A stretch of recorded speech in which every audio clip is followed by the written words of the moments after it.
Are you getting ready to go to Northern Tier and you're putting together your crew gear?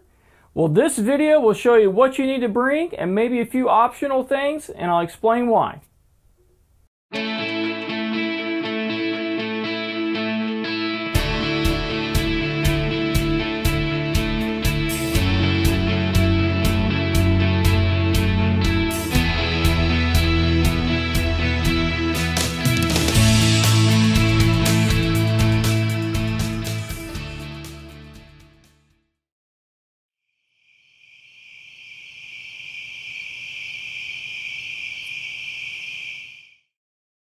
Hey, real quick, right before we jump into this video, if you'd do me a huge favor and hit that like button.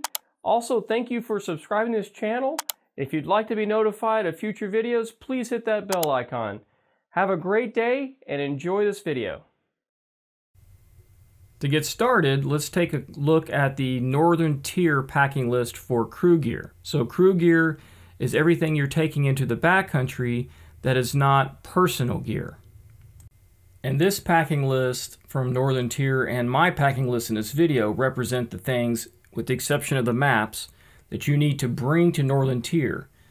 Northern Tier will provide the complement of your crew gear, like tents and whale bags and the canoes and the paddles, so you don't need to bring any of that stuff. Just realize that when you arrive in Northern Tier, there will be additional crew gear that you will pick up and check out from Northern Tier upon your arrival. Before we get into my gear list, let's look really quick at a few things on the Northern Tier crew list. So, in my opinion, there are a few items on here that I would suggest, highly suggest, are personal items and not crew gear items. Like the small pocket knife, small compass, sunscreen, bug repellent, and toothpaste. And the reason I suggest these be personal items rather than crew gear items is for a few reasons. One is redundancy. If everyone has a knife and you lose one, then as a crew as a whole, you're not in a situation. But if you only have a couple of knives per crew and you lose one, now you're down maybe a significant portion of your capabilities. Okay? Sunscreen, bug repellent, toothpaste, I think those are all personal items. Not to mention you may not want to cross-contaminate like with toothpaste, okay?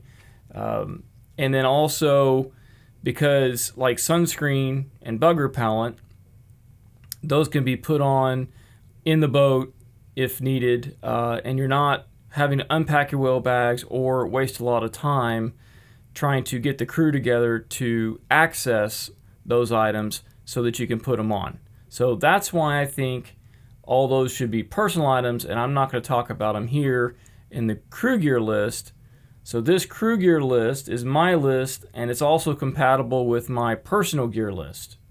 At Northern Tier, you'll need a really good and robust first aid kit to handle a variety of things that could arise out on the water in the backcountry.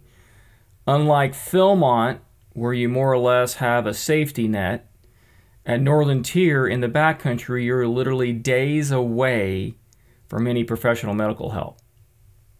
When building your medical kit, be aware that Northern Tier has very specific requirements for things to be included in your medical kit. To get started, if you need to, this is a good place. This is the Adventure Medical Kit Ultralight Pro.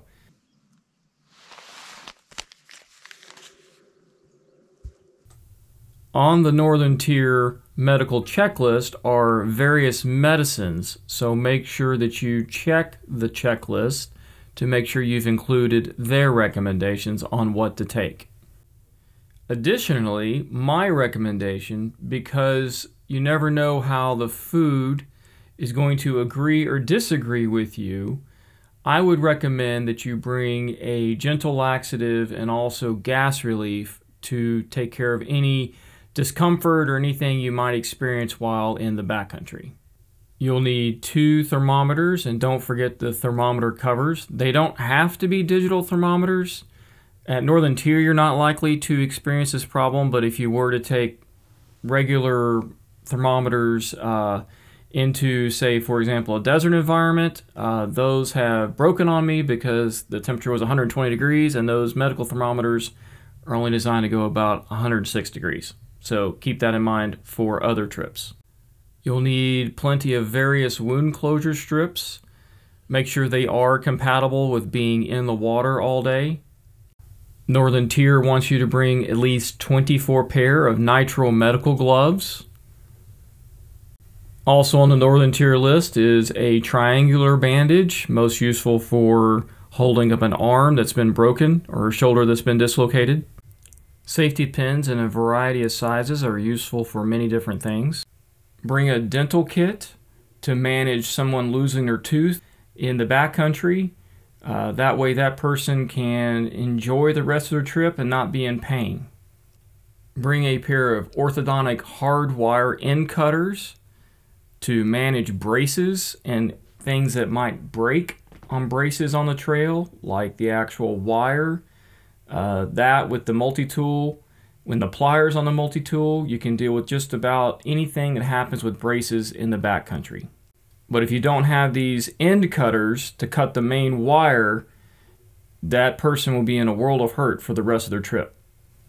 Medicated foot powder is useful for a variety of things, including drying out skin that gets too damp. Make sure you put that inside of a Ziploc bag, even though you're putting all of this inside of a dry bag. You do not want your medical powder getting wet, and therefore it'll become useless. Bring a roll of Leukotape. Leukotape is extremely versatile. It is also extremely adhesive. Even if it has been submerged underwater, it will not come off of your skin. Sand splint is a great idea to bring along so you don't have to improvise and using things like birch bark, tree limbs, and duct tape to make a splint. I'd also recommend that you bring a self-adhesive medical wrap in about a 3-inch width to do a variety of things, including using with the sand splint to wrap up a shoulder or an arm or a leg. Keep the entire first aid kit inside of a dry bag like a Sea to Summit dry sack. Try and get a red dry sack for your first aid kit and write first aid kit on the outside of the dry bag. Make sure everyone knows where the dry bag is. It should be stored inside a whale bag when you're on the water. And my advice is to place the first aid kit by, but not right next to, the fire ring when in camp. The fire ring is the only consistent place you'll have from campsite to campsite. Just make sure it doesn't get kicked into the fire. Navigation. You will need to give navigation a lot of attention at Northern Tier. So pay a close attention to the items I mention here because they will all help your trip be a success. You will need a good waterproof map case to hold all of your maps. This is a good example of a good map case. This is the one that we took. This was the NRS Hydrolock Map Accessory map case in a size medium, which is about the perfect size. You will need a map case for each boat in your crew, which will be 3. Now, the interpreter will likely have his own map case, but you might consider bringing 3 just in case. You will definitely need at least 2. You'll need a carabiner to clip your map case onto your life jacket or belt. This is an example of a carabiner to use because it does not have a notch on the gate, which will get hung up on your webbing, on your belt or your life jacket. This is the Petzl Spirit. The maps that your crew will use for your trip will be bought at the Northern Tier Trading Post. You do not want to buy these maps until after you have created your float plan with your interpreter. You will need a set of maps for each boat. So a complete set of maps for each boat. I cannot overstate this. If you lose your maps, you will not find your way back to Northern Tier. Let me say that again. If you lose your maps, you will not find your way back to Northern Tier. It just won't happen. So make sure that you know where your maps are at all times. They should be clipped to your person when you're on the water in the boat, and then when you're in camp, clip them to your life jacket, which is then your life jacket in turn clipped to a tree or a clothesline or something where it absolutely will not get lost or blown away and somehow magically disappear into the lake or the woods. I would highly recommend that you bring a GPS.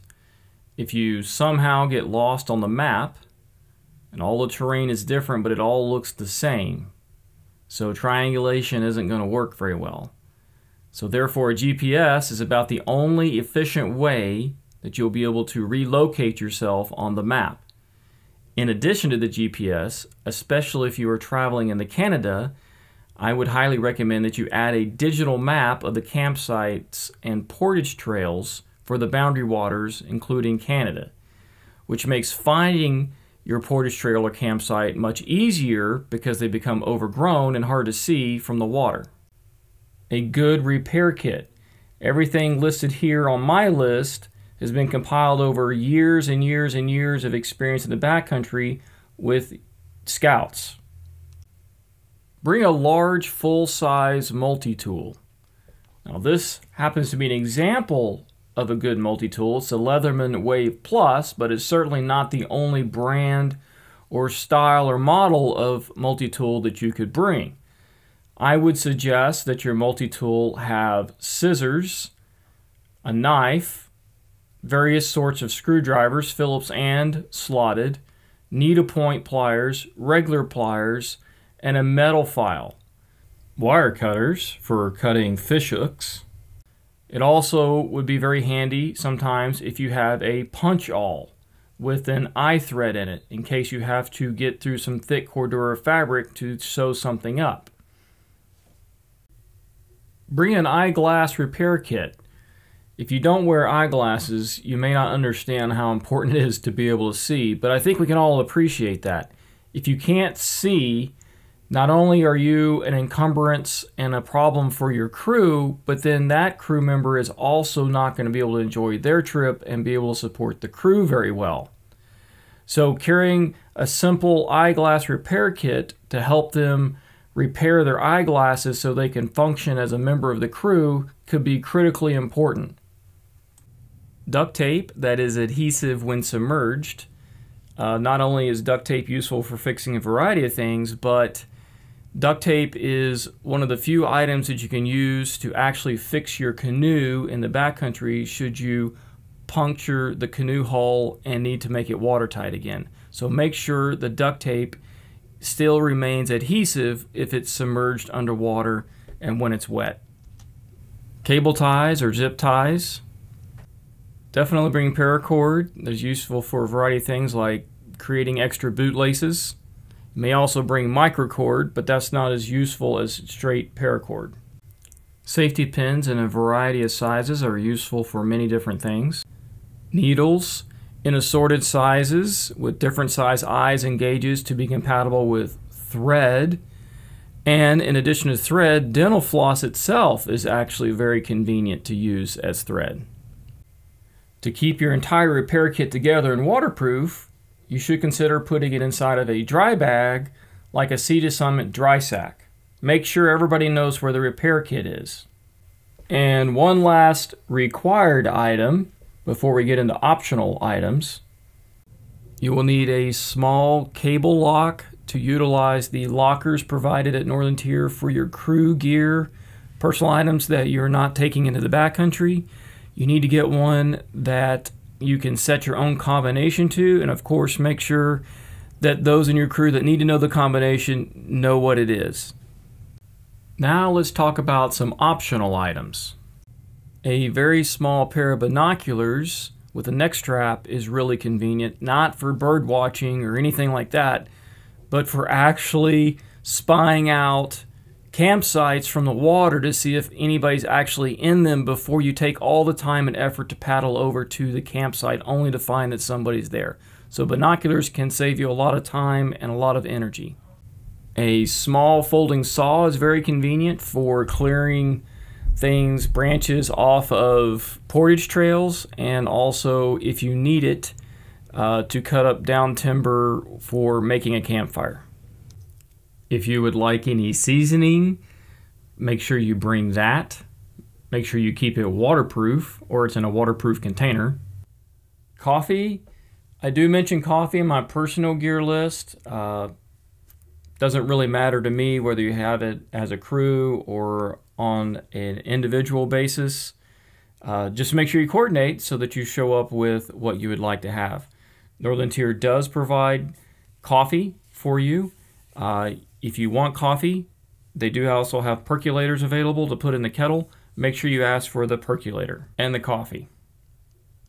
I do also mention electrolytes or drink mix in my personal gear list. Again, just like the coffee, make sure that either on an individual basis or as a crew, you've coordinated so that you can show up with what you'd like. And now for a moment of one last word of advice. As far as water purification needs go in the backcountry, Northern Tier provides Polar Pure. You do not need to bring water filters like physical water filters. Just use the Northern Tier Polar Pure. Make sure you fill up your water bags from the middle of the lake as suggested, and you will have a great trip. Don't forget to bring to Northern Tier any paperwork that you may have needed to go on your trip, such as your wilderness first aid and CPR training, your hazardous weather training, your safety afloat training, your youth protection training, and of course, the medical forms, including A, B, and C, signed by a doctor and both legal guardians. Well, that's my list of crew gear that I feel like you should bring to Northern Tier. Remember, if you ever have any questions, please reach out to Northern Tier. They'll be more than happy to help you. They want you to have a successful trip, and so do I. Hey, I really hope you enjoyed watching this video. If you'd like to support this channel, remember, please subscribe to this channel. Tell your friends about it. Thanks for hitting that like button. Everything here is free. I want to give back to the community. I want to give to you everything here for free. I've been out in the outdoors for a long, long time, and it's great that I can be able to give all this information to you. That is what's most important to me.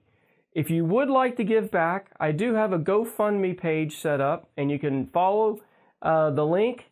And if you'd like to, if you're a youth with your parents' support, I would gladly accept your donations. Thank you, and have a blessed day.